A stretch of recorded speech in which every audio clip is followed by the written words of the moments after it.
Good day! Ngayon po ay gagawa tayo ng watermelon juice.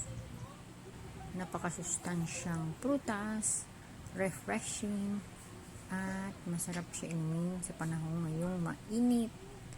Ayan po, i-slice lang natin ang isang buong watermelon. Tanggalan ng balat. Ilagay natin siya sa blender kasama ang mga buto dahil ang mga buto po ay mayroon ding mga vitamins gaya ng magnesium at iron. I-blender po natin ang mga slices ng watermelon kasama ang mga seeds. Yan po, ilagay lang natin lahat siya sa blender.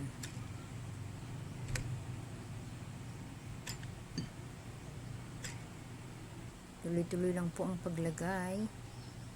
And then, ihalo po ang malunggay powder. Depende sa inyo kung gaano nyo karami gusto. Usually, ang nilalagay ko ay half teaspoon. At saka 2 tablespoon ng honey.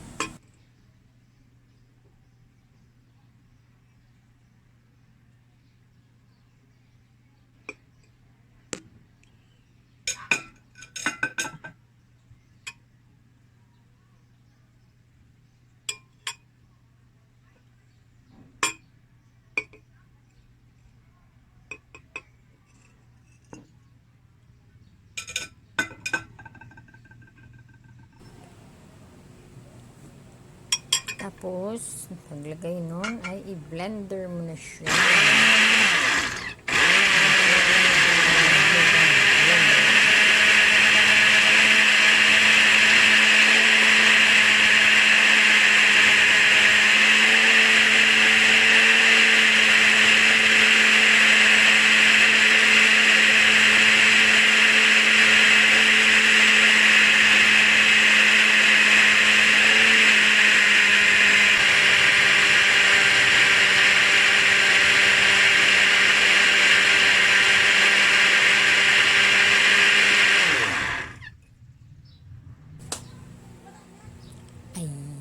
Ayan, okay na. Ready na ang watermelon refreshing juice. Tara, inumin na natin. Thank you for watching. Please subscribe.